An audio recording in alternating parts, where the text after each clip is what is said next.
Hello and welcome to episode 136 of Learn, Do, Become Radio. I'm April Perry, and today we are talking about breaking the addiction to productivity. Today's kind of a heart-to-heart discussion, just some things that have been on my mind, and I'm hopeful that these ideas will strengthen you and help you, especially if you're going through a lot of things right now and you feel like the important people in your life and the things that your heart wants to do are kind of taking the place of your tasks, which I get. We have a lot going on here as well. So, okay, I'm going to go ahead and jump in. Everything I talk about will be on our show notes page at learndobecome.com/episode 136. I also just want to send you a huge virtual hug. I love you guys so much. And when I sit down to record a podcast, I feel like I just get to go talk to my really good friends. So anyway, sending lots of love. Okay, let's dive in. So this is actually kind of embarrassing for me to talk about because I don't like to think of myself as ever being addicted to anything. I'm very careful. I don't even drink caffeine. I'm really careful with anything I watch or read or do, and I want to have self-mastery and I want to live a good life. And, so being addicted to something is really not something I like to talk about. But for many, many, many years, I unknowingly suffered from an achievement addiction. And today I just want to share a little bit of my story and then hopefully help you to learn from my experiences. So, okay, I've been teaching about productivity for a long time. In fact, this podcast is going to be categorized under the productivity category on our website. We have a program called Steps to Everyday Productivity.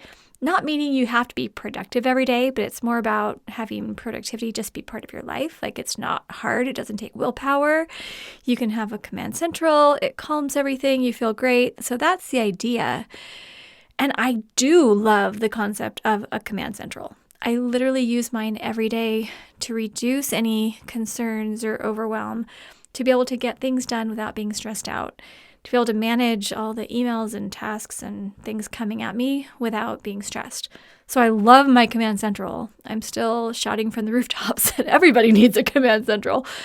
But often getting things done and finishing my checklist was like a subconscious compulsion for me. I felt like it was the primary way that I could keep my family safe. And I really loved that feeling of accomplishment that I felt at the end of a productive day. And yes, I enjoyed my family as much as I could, but there were a few warning signs I didn't know to look for, and I didn't even really know that there was an alternative. But let me just share 3 warning signs, and hopefully you can just listen, and maybe these aren't issues for you, but maybe there's some other things that are issues for you, and this will help spark some ideas. But I think the more we talk about things, then the easier it is to be able to figure out how to move forward. I think it was Mr. Rogers who says it can be mentioned, it can be managed. So I'm here to talk bravely about it in the hopes it can help your family relationships and help you to give yourself a little bit more grace and breathe more deeply and not feel so overwhelmed if everything doesn't go as planned. Okay, so warning sign number 1. If I made a list and I didn't accomplish much of it, I felt like I'd failed to an extent. And what's funny is, we're kind of programmed to grade ourselves or to look at grades. If you get an 85, that's a B. If you're like a 91, that's an A-. In fact, when Eric and I are doing our workouts, we love this Caroline Gervin, and we do her workouts a lot. And she has this little bar at the bottom, your progress bar, and she'll show you, you're 33% there. And I was always laughing because 33% is always where I'd stop. I'm like, wait, what? We have a whole lot more to go. But so we look at this little bar, and I even grade myself. So if it's 48%, I'm like, Eric, we can't stop now. I'm failing right now. But we get to 87%, and I say, oh, we're almost at an A. Anyway, I don't stop until I'm at 100%, or at least a 97, because I want to get an A on my workout. I think just going to school and having grades in college or whatever, that's kind of how a lot of us are programmed. So I would do the same thing with my list. So let's say I wrote 100 things on my list. Well, actually, I probably wouldn't be 100. Maybe I wrote something like 30 things on my list. That's actually a very reasonable amount of what I used to put on my daily task list. I don't do that anymore. Now it's just a few. But 30 would be something I would do, because often it was things like someday, or they were projects, or they were routines, and I had my to-do list totally messed up, which is why Command Central will solve that for you if you're doing the same thing. So if I made a list of 30 things and then I accomplished 6 of them, I'm not going to do all the math in my head, but essentially I'd say I failed for the day. But if I did 90% of the things on my list, then I felt pretty good. The problem is that my family and my health, my energy, and maybe the needs of my neighbors or our church community, they didn't always line up with my checklist. So I was essentially making a list in the morning saying, here's everything that I should do today to be successful. And then whether the day went according to plan or not, I would grade myself according to that list. And so I often felt like, I'm not doing enough. Or even if I made a kind of short list, if I didn't get even that short list done because other things happened, maybe Eric needed to talk, maybe I needed an extra nap or something, I would just think, man, I'm not that good, Okay, warning sign number 2, kind of related to what I just said. If my husband or children talked to me too much, I felt annoyed that I wasn't getting to my work. I think this is a really important distinction because Eric and I were even having that conversation this morning.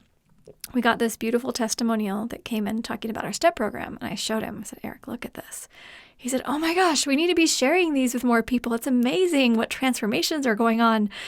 And then I said, well, yeah, we need to sit down and kind of make a better plan because we literally have testimonials like streaming in every day. And we don't know what to do with them. Like we kind of collected some of them. We have some stored in this database. We have kind of a Google Drive for them. I have some in Evernote, but we don't have a good system for our testimonials yet. But right now we have some really urgent family matters in our extended family and some in our immediate family that need our attention. So we're putting more of our energy towards family right now. And so Eric and I were talking about it and just saying, man, it's a really difficult thing because, moving forward in our business and optimizing our business isn't as important as taking care of our family. But how do we draw those boundaries and how do we, create time to work on our business and take care of things, but also be available for the ones we love? I think that's the pivotal question for anybody who loves their family and also has goals and responsibilities. That's the question you just have to ask, either each day or you've got to find a good system to work with. But I found, especially as we were building Learn, Do, Become, and, just things we were trying to get out of debt, we're trying to figure ourselves out all through our 20s and 30s, that if Eric wanted to talk to me, and he processes through talking, he's an extrovert, I'm more of an introvert, I process through writing in my journal and sitting by myself. But sometimes when I'd be listening to him, I'm thinking, yes, 100%, I want to be here listening to Eric because I'm his wife and I want him to come to me and I want to know what's going on in his head and I'm glad he talks to me and these are important things. But there was this subconscious chatter in the back of my mind saying, April, you're not getting your work done. All those important things that you've set goals towards, you're never going to get to them. That type of chatter. Same thing with our children. It was really important for me to be present for our children. And I wanted them to be able to look in my eyes and know I was listening. And one of the things that I most valued about my parents is that they were always willing to listen. They made themselves available. They never acted like they were annoyed by me. I can't even remember one time when I needed to talk with them and they acted annoyed. I can't remember one time. And I love that. So I wanted to be that for our children. And so I would try, and for the most part, I could say, okay, yeah, my system's got things safe and I'm good with my, my cubbies and my inbox and my task list is good. But still there was kind of this feeling like, that dopamine addiction, I guess that's what it was, that you get from achievement. When you check something off, you get this little burst of chemicals. I wasn't getting that when I was being present with my children or when I was being present with my husband. And I was kind of addicted to it where in order for me to think that I was okay and I was successful and I was doing a good job for God or for myself or for whatever, I needed to have that. And so that's just another warning sign. If you feel that way, where you're bugged by the people around you because they keep getting in the way of your checklist. I mean, okay, so, and I get it, you're not alone, but this isn't healthy for anyone. So let's keep moving. We'll go on to number 3, third warning sign. If an opportunity ever came up spontaneously to chat with a neighbor or go to an activity or do something fun or relaxing or social, and if I went, I often felt this nagging feeling that I should be getting back to my tasks. Even if my checklist was even done for the day or I didn't have anything else scheduled, it was kind of like, yeah, it's nice to be here, but really I need to be sitting down, tapping away on my computer or replying to emails or doing something. So here's this balance I want to talk about. And I'm inviting your comments in. If you come to the learntobecome.com/episode 136, there's a little comment section. You can leave them. I really would love to hear more from you because we do need to get some things done each day. I'm not saying, oh, we should just be 100% available for everybody in our lives all day long. I'm not saying that. But what our society often emphasizes, and I know this because I've been reading some of the best-selling books, some based on productivity, some based on business. I listen to a lot of business podcasts. I've been listening to a lot of the experts. These are the people who, have top billing in the bookstores, and they're the ones who are called to go speak at conferences, and these are the gurus, right? And I've been reading their books, listening to their podcasts, listening to their interviews, really looking into what they're saying.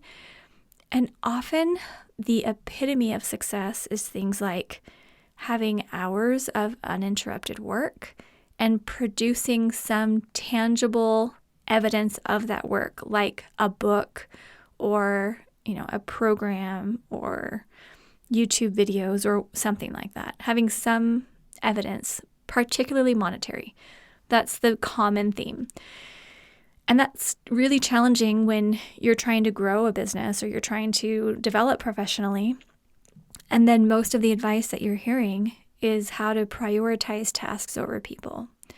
And then they often throw in at the end, but the most important thing are the people in your life and the relationships. But everything that they just outlined for you as far as how to be successful had nothing to do with those relationships. So then it kind of leaves you thinking, well, then how do I do that? I mean, for example, right now, I stole away to the podcast room for a minute, but I have a son who's homesick. He's been 3 days in a row. He has this terrible cough. So he's okay, and we've, saw the doctor, and he's, recovering.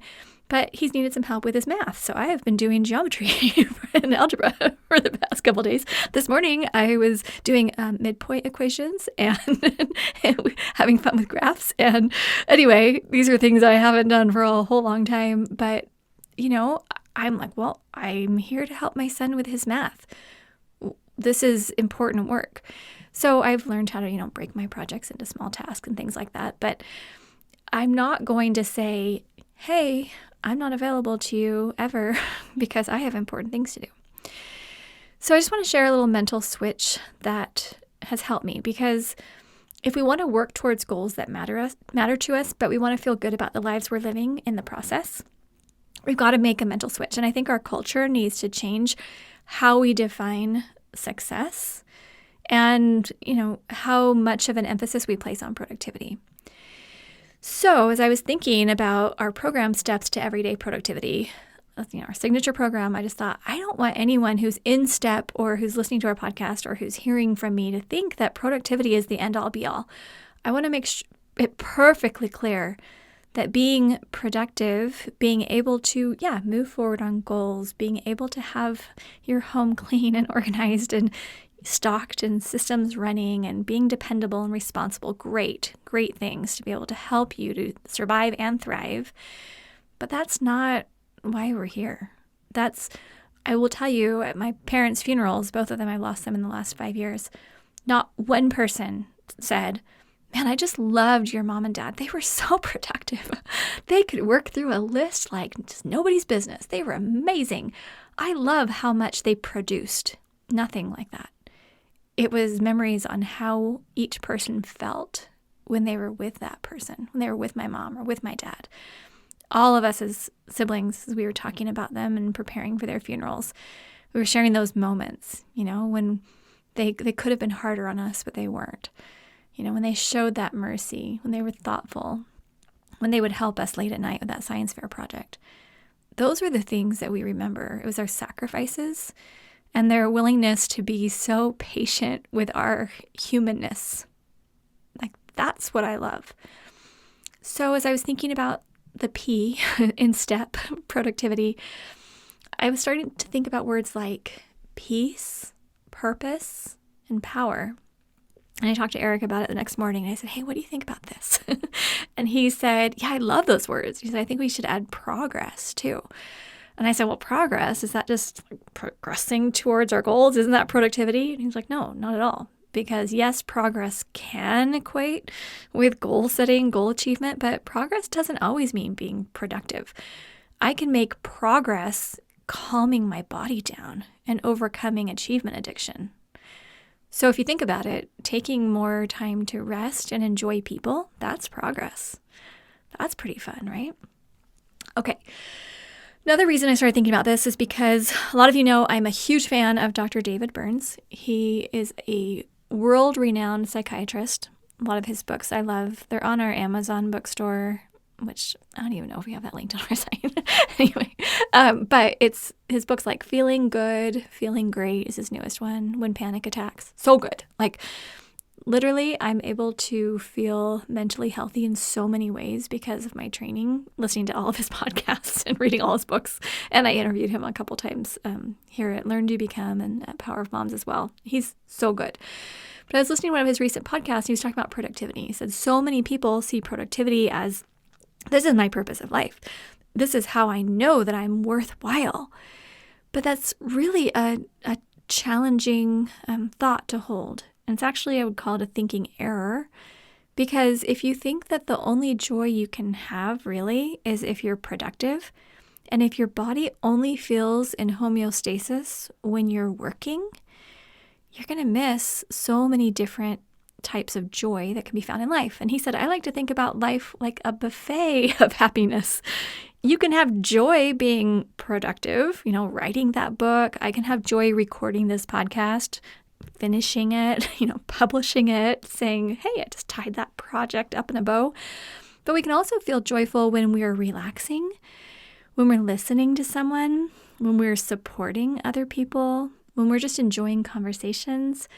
We're out on a walk, sitting on the porch, enjoying a sunset, writing in a journal, just appreciating art. And there's a lot of ways you can feel happy. But he's worked with, I don't know how many, tens of thousands of clients and patients over the years. But he said sometimes people will have a thinking error where they say something like, well, I'm a lazy person and therefore I don't deserve to live. And that's an actual belief that many people have. And the problem is when you think that your worthwhileness as a person can be measured. And I talked about this before on podcasts, like, oh, if your bank account measures your worthwhileness or your weight or how many followers on social media, then your worthwhileness is always just kind of up for grabs. Like, hey, how worthwhile am I today? Let's take all the numbers we could possibly create and create this composite number, and then I'll compare myself to everyone else, since apparently life is graded on a curve, and we'll just see if we're superior to other people or not. I mean, that's super dangerous, and it has been for me. And I can see how subconsciously I believed that in the past, where if I was sick and had to lay in bed for weeks or months, I would think, well, I just lost my power and my worthwhileness. I'm not worth much. And, oh man, I have a whole lot more to say on that, but we'll kind of keep moving. So here's what, I want to share for today. I'm going to dive a little bit deeper into these P words, okay? Yes, I still want a STEP Command Central on every desk. I think it will change the world. I want people to stop drowning in piles. I don't want people to feel overwhelmed. I love what we're seeing in our STEP program. But the main reason that I use my Command Central is so I can feel all these positive P words. So let's go through them a little bit more. So first, peace.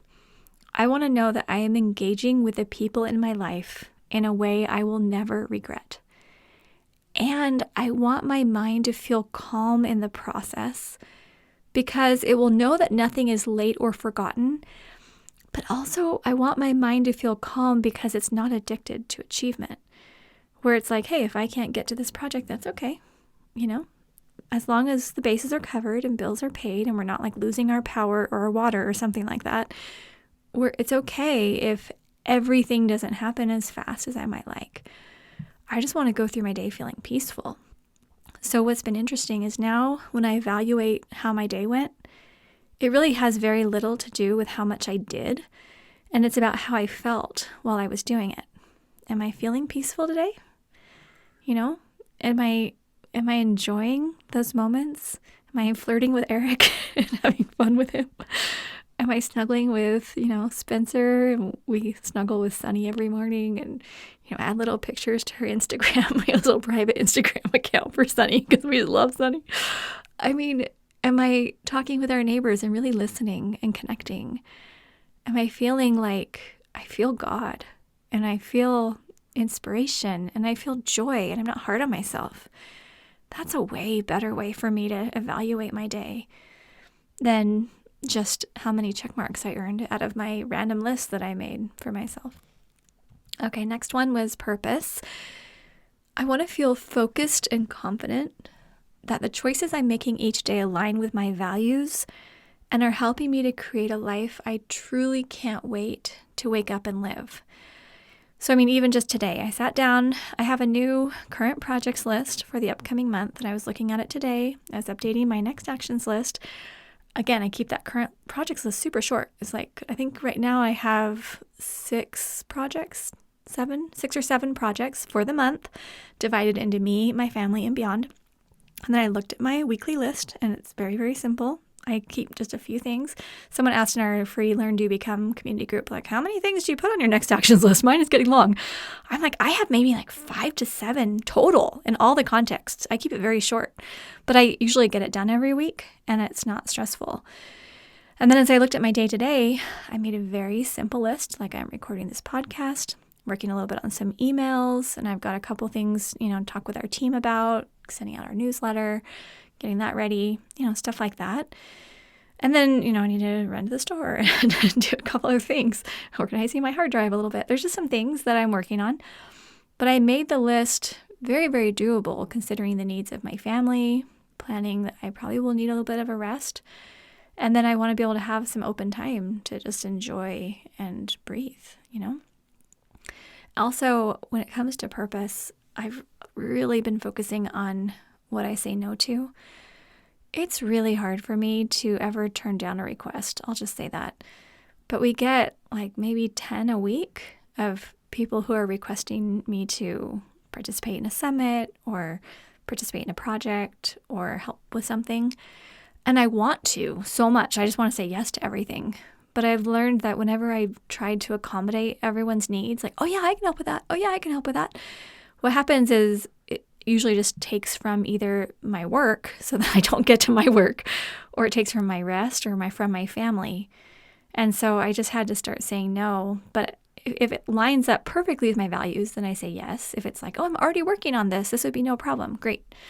But if it's something extra and I just know, I don't have the bandwidth for it right now, I've had to start saying no more often. And that's super, super hard for me. Like, it makes me even sick thinking about it sometimes because I'm like a recovering people pleaser. But that's kind of where I am. Okay, next let's talk about power. I want to be aligned with my higher power and feel that joy that comes when you know that the success of everyone in the world doesn't depend on you. There is a much more capable source that has things under control, yet you and I have the privilege of participating in the process.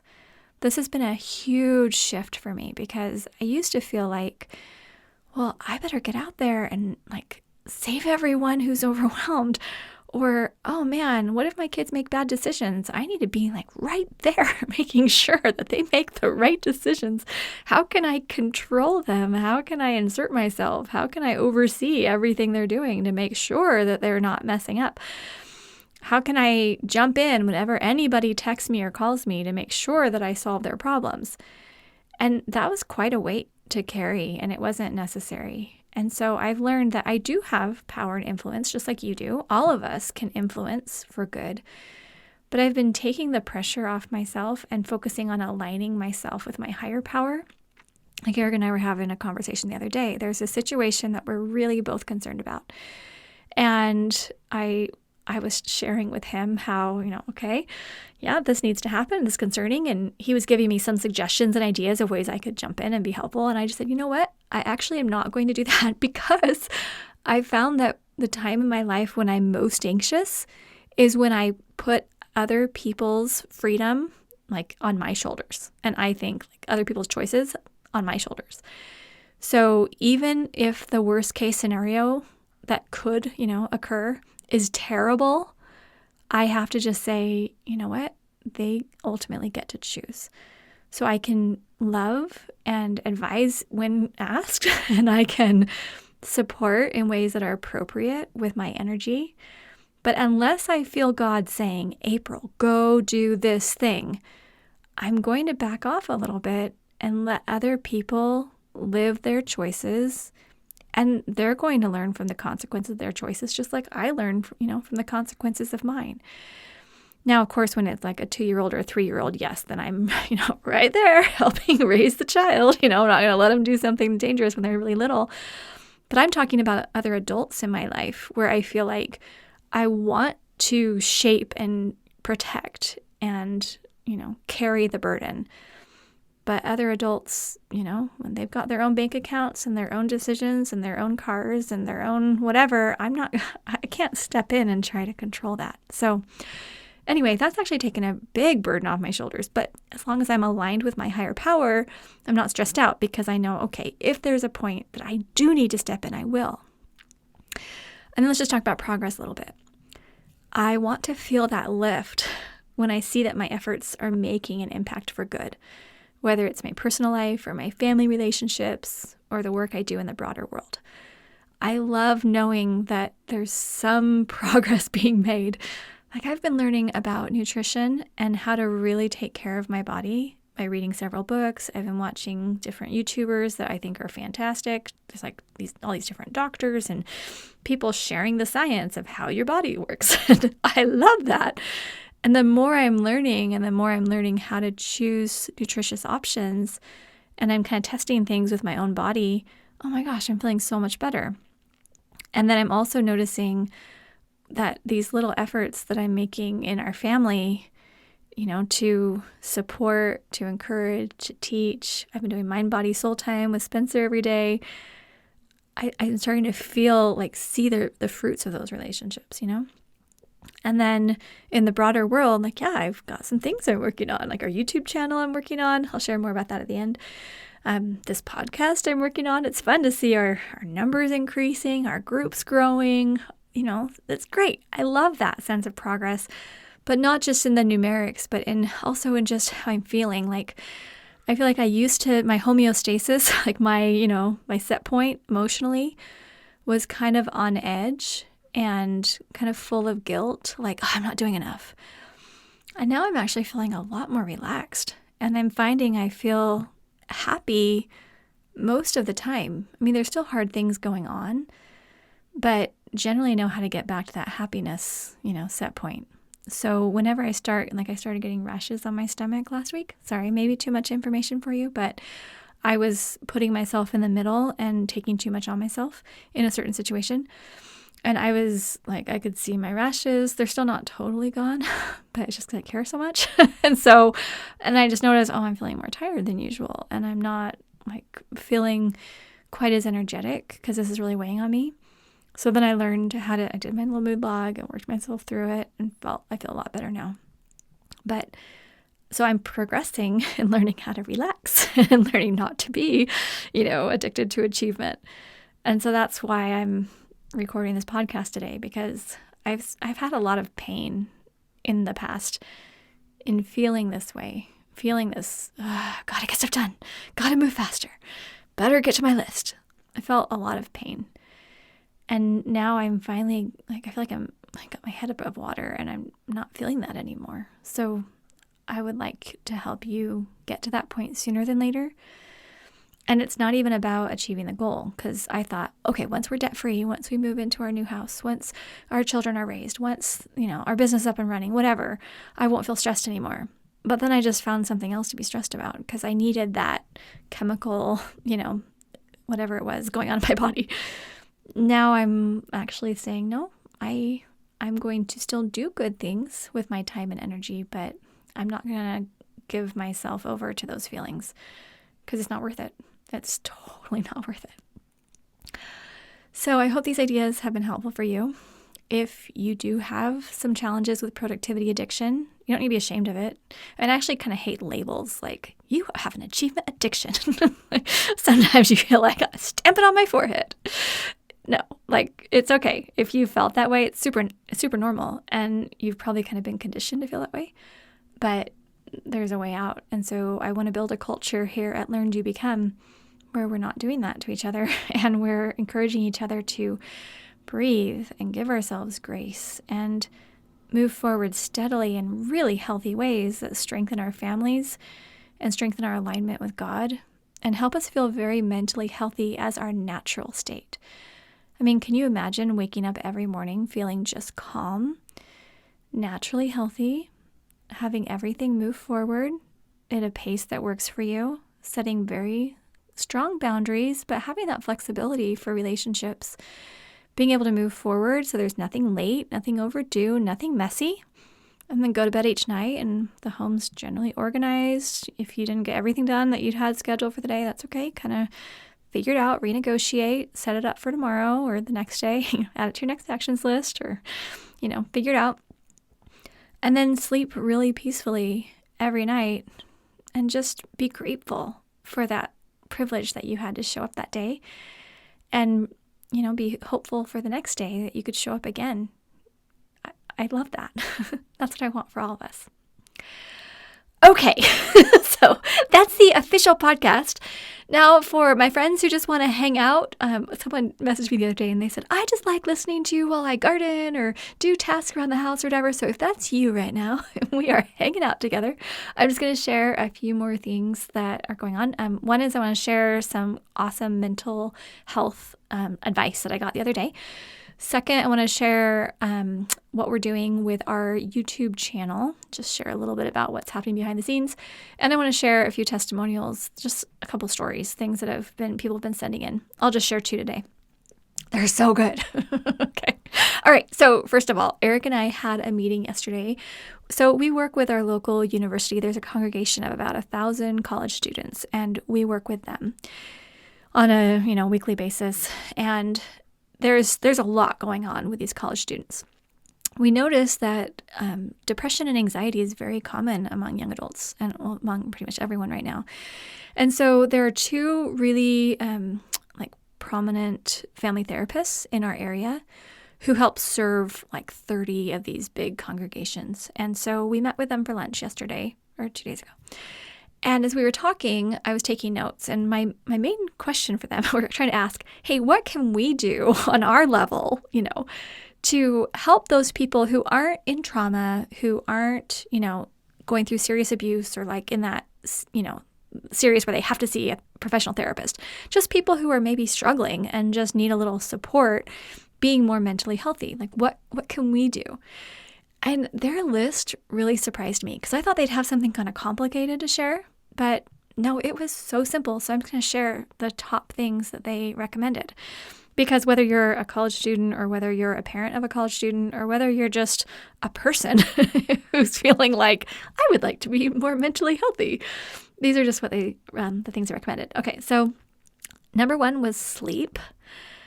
8 hours of sleep and total in that 24-hour cycle, but hopefully getting to bed prior to midnight. So we had one college student who's going to bed at 5 a.m. and then waking up at 1 p.m.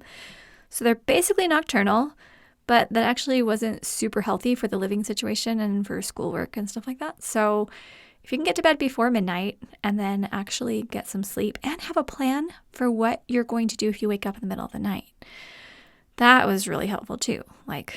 And I'll share one more thing in a minute about that because holy cow, I've been learning what to do in the middle of the night. Changed my life. Okay, 1 second. Okay, so sleep was first. Second is nutrition. Having, obviously you're going to eat junk food, you're going to feel like junk. So you want to eat healthier foods. Greens are great.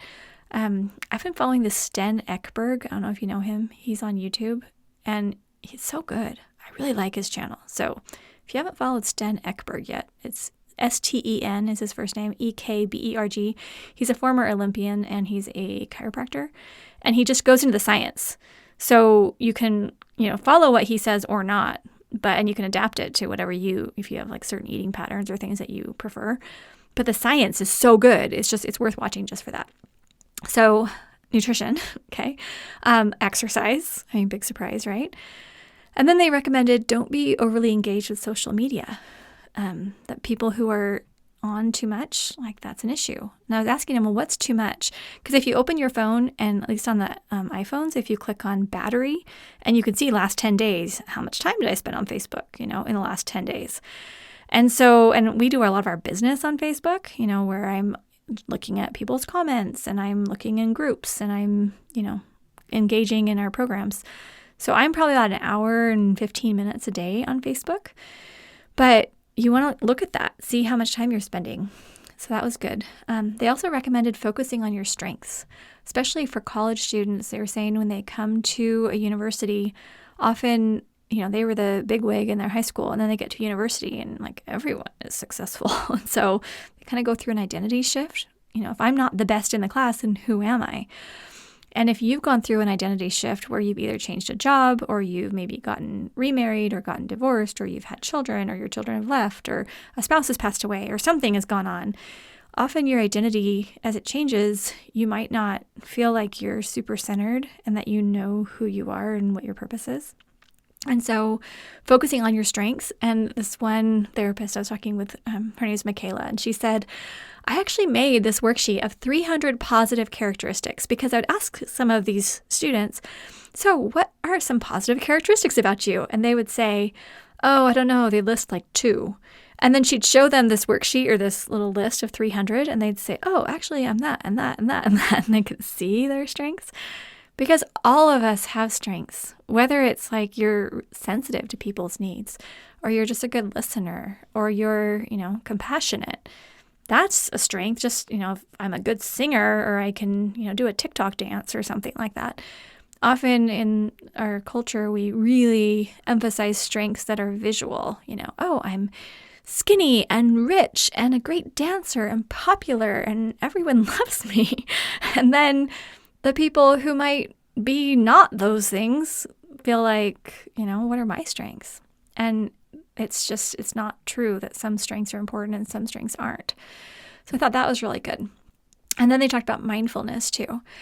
So, okay, anyway, I'm going to dive a little bit more into mindfulness, but those were the essentials they shared. Okay, so I'm taking a course on Wondrium. I don't know if you've heard of it. It used to be called Great Courses. It's now called Wondrium. The fee it's like a monthly fee. I think it's between, $10 and $20 a month. I don't know how much they're charging right now. They have deals and things. But I bought the annual pass to it. It is so good.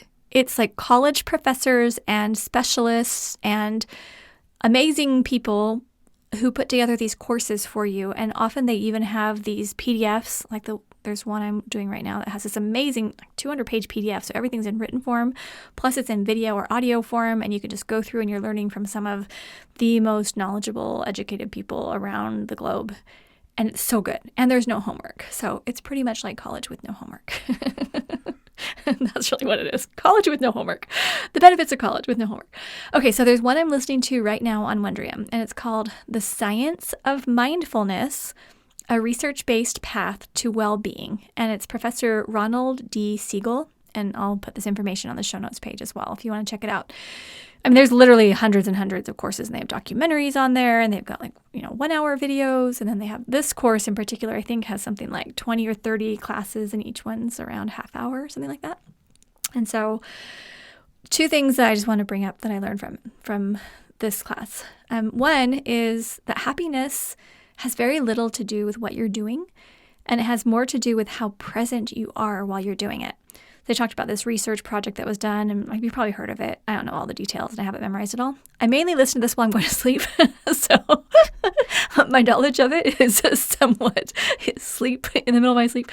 But he was talking about how they, did this thing where everybody had this little pager or something, and then they would page them and say, okay, how happy are you right now, and what are you doing, and give us some data. And it really didn't matter what they were doing. It was more like, oh, I'm with my grandson, and I'm enjoying being with my grandson, or I'm out on a walk and I'm really enjoying the walk.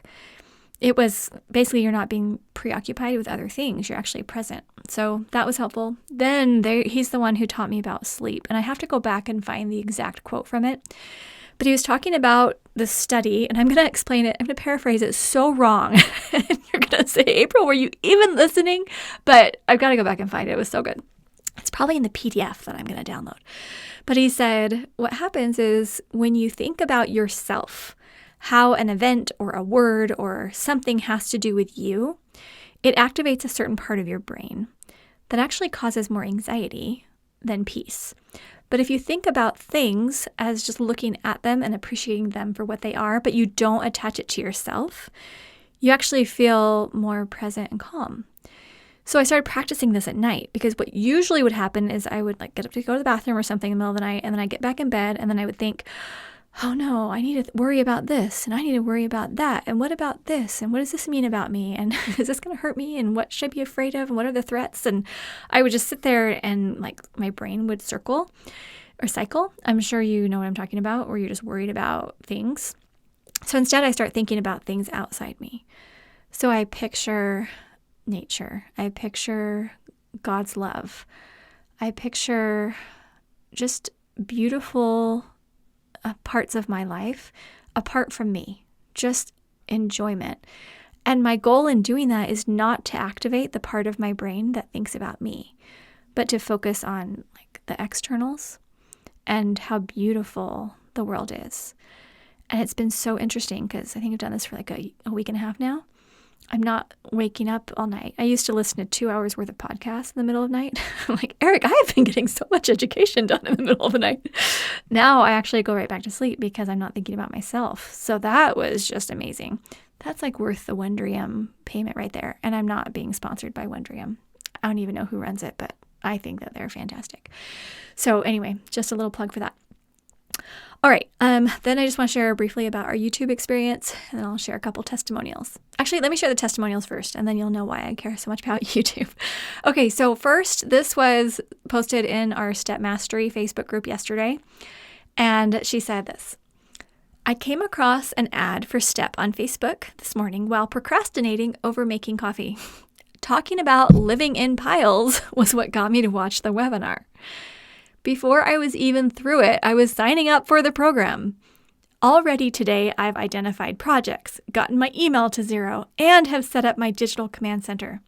I've even gotten a couple of things that have been sitting around for months, not being done, finished today. I'm super excited, and I can't get over the difference it's made for me in literally less than 24 hours. I can't wait to keep going through the program and making more steps to free my life from its piles. So I shared that with Eric today. I'm like, can you believe this? She literally just joined, and in the same day, she's just like, oh my gosh, this has totally transformed my life. This is what makes me so excited about the work that we're doing, because I'm hearing what's happening when people finally find us. And I'm so impressed with their effort, but it also reaffirms to me that people who feel disorganized, and she shared later in the comments, people are kind of talking back and forth with her. She's like, yeah, I just have rooms that are just full of stuff. And she was so excited to be able to get out. It's a reminder to me that people who are living in piles of stuff, they are not lazy. They are not disinterested. They're not happy with the piles. They literally just haven't learned a system to help them move forward in a way that doesn't feel stressful.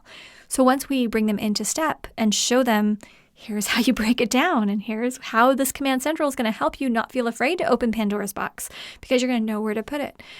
That's what makes me so excited, and I love it. And then Aaliyah forwarded me this email the other day from someone who was talking about how much they love what we're doing here. She says they found our podcast during the pandemic. And she just said, April really made my pandemic days manageable. Her voice comforted me and kept me moving forward. Her encouragement that if I was diligent to follow the program, I could get out of the overwhelm. I'm still working through areas, but I feel it and I see the vision and I know what I still have to do and I'm doing it. It has been life-changing. And then she said, Rise has been fantastic too. And listening to the 4 Weeks to Finish podcast, love it too. She just shared. And she goes, and my husband joined me to work out with Caroline. I love her too. And your parents inspired me to ask my hubby to join me. What a great change in our relationship in our new workout room. Anyway, that's that Caroline Gervin I was talking about. Eric calls her the Irish devil because she makes us really hurt when we're working out. But I love it. Her workouts are so good. And she even has some, 20-minute ones, 30-minute ones. I mean, she's intense, I will tell you, but she's really fun. So Eric and I work out with Caroline. So great. And then Aaliyah's like, oh, and she just sent an addition to that email.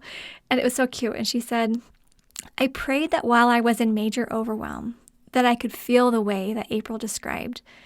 And although I questioned and actually laughed out loud, but I also thought, well, what if I follow the steps and I could get there? What if it's possible? Not perfect, but I feel so much better and closer. I sleep like a baby and feel calm. I am so blessed and believe in divine intervention. April and Eric are continuing to bless me. My newest block clearing calendar has made another huge benefit. Wow, wow, wow, living excited every day.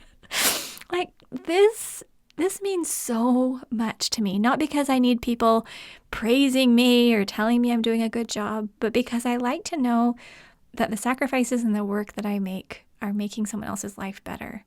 And I know you love that too. You make so many sacrifices, whether it's professionally or personally, in your community. And when you know that you going out of your comfort zone and taking some initiative is going to lighten someone's burden, help them sleep better, help them to feel more trusted or supported, I know it's a good feeling. So I'm really, really grateful for that and sending lots of love to those who submitted those. Okay, and then last thing I just want to share. So I've been taking this YouTube course. I've mentioned it a little bit. And okay, so we kind of were building the YouTube channel over the last year or so. The thing is, I like podcasting a whole lot better than doing video. And the reason why is because I feel like I don't have to be worried about my hair or my makeup or the lighting. And on YouTube, you have to be you have to keep everybody engaged and you've got to have a good average view duration. And then YouTube scans all of your words and they have this whole artificial intelligence that helps recommend you to the right people. And I don't know, it just feels kind of scary to me. So, but here's the thing.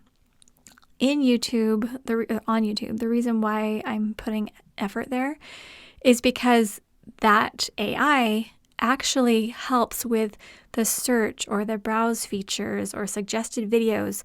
So people who are trying to get out of overwhelm, I think that they'll be able to learn to become better if they're already on YouTube searching for help, and then I'm on there as well, showing them how to do it. So part of it is I can sit here and podcast all day long, but the search function in a podcast app is not that good. And most of our podcast downloads come from people already in our Learn, Do, Become community. We're not finding a whole bunch of new people out there. And maybe if I changed our podcast name to something like Get Out of Overwhelm or something like that, maybe. But it's just that the YouTube potential, I think, makes more sense for us if we're really trying to get the message out. So I decided, all right, I'm going to go outside my comfort zone. I'm going to record a couple videos. And so I did. Actually, yesterday, I got ready and I set it all up. I recorded 2 videos and I'll be, working with Aaliyah. She's going to help me edit those and get them ready. But what was so interesting is that as I was recording them, I actually think they were pretty mediocre. And it related back to the conversation I had with those 2 therapists the other day. They said, one of the pieces of advice we've heard is to do something mediocre every day. It's okay to not be the best at everything. So many people feel like, well, if I can't be perfect at it, why should I even try? Where instead, it's really healthy to think, how about I just do something and I could be mediocre? So anyway, I recorded for about an hour. It took me time and I was trying to do one take and all these pauses. Anyway, it's got to be edited pretty thoroughly. And then I talked to Eric and I said, okay, I actually recorded videos today. And he said, how'd it go? And I said, well, it's pretty mediocre. But that's okay. And maybe you guys will like them. The other thing is I can't actually send the videos out to our newsletter right now because our coach suggested that we let YouTube find our ideal watchers without us sending a bunch of traffic. So I have to put them on YouTube and then wait like 3 weeks. So if you really want to see what we're doing on YouTube, go to learndobecome.com/YouTube, and then that goes right to our channel, and you can subscribe, and then you can see the mediocre videos that I'm posting. But you know what? They're going to get better because the more you do something and the more you learn, and when you actually put in effort, you're going to get better. I'm going to get better. It reminded me, I went to our father-in-law. My father-in-law was in a veterans home, a nursing home, and I went in to visit him and I brought my guitar and I'm trying to learn how to play some things. And so I was playing some songs and I thought I sounded okay. And then he looked at me, from his hospital bed and he said, well, you'll get better. I laugh about that every time when you think of it. Anyway, it's okay. So I'm just hoping that as I share my thoughts and as I share things I'm learning and share where I'm totally mediocre or where I've struggled or where I've, had thinking errors or things that I've done that haven't worked. And then, as I share things that do work, I'm hopeful that I can encourage you along the way. I know heavy things are happening. What you see on social media, these little pictures here and there. Yeah, that little highlight reel. Oh, it looks like everyone's doing just fine. Or you go on the news and it looks like everything is being destroyed in the whole world and it's terrible, which I get it. There are a lot of terrible things happening. But honestly, just as I'm thinking about you and as I engage with you and in our communities online, I can just feel your sense of optimism in the midst of challenge. And that's what I love about our community. The people who have given up and who have just totally given into the challenges, they don't even show up here at Learn, Do, Become. The people who show up here are the people who are fighting and who are saying, you know what, there might be a lot of bad stuff going on in the world. I mean, there is a lot of stuff going on in the world that's not great, but I'm going to be a force for good. That's why we love you so much. I also have linked on our show notes page. We are going to be opening 4 Weeks to Finished soon. I don't know when yet because, again, I'm not addicted to achievement and I'm trying to make sure my body is healthy, and there's some pretty serious things that Eric and I are dealing with in our extended family right now. So I'm trying to make sure that I have the bandwidth to do what I need to do. So I don't know when it's starting again, but if you go to learndobecome.com/4 weeks, the number 4, WEEKS, you can sign up and at least get on our wait list. And then we'll probably, send out an update soon to that list, okay? And if you are brand new here and you're thinking, what is the Step Command Central you're talking about? How do I get one? Then come to learndobecome.com/step. That's our free training called How to Finally Stop Drowning in Piles. And someone emailed me this week and said, I think if I posted pictures of my piles, you would say this is the worst thing you've ever seen in your whole life. And you know what? That's okay. If yours really is the worst that's ever been seen, that's okay. But I guarantee you're not alone. And I guarantee you come into our programs, you're going to feel super supported and you're going to feel like you found your people because no one's going to judge you. I mean, if you right now are looking around your desk and you're like, I have piles everywhere. I got piles by my bed. I got piles in the bathroom. I got piles in the bathtub. I'm like, I don't even know how to fit my car in the garage or whatever. I can't even get into my car. There's stuff. It's not your fault. You probably care about a lot of things and you probably have a lot going on in your life. We can help you work with that if you want. Okay. I love you guys. I love being with you on the podcast. I'm imagining all of you and just sending lots of love. Have an amazing week. Again, everything I talked about is at learndobecome.com/episode 136. Okay, have a great week. I'll see you soon.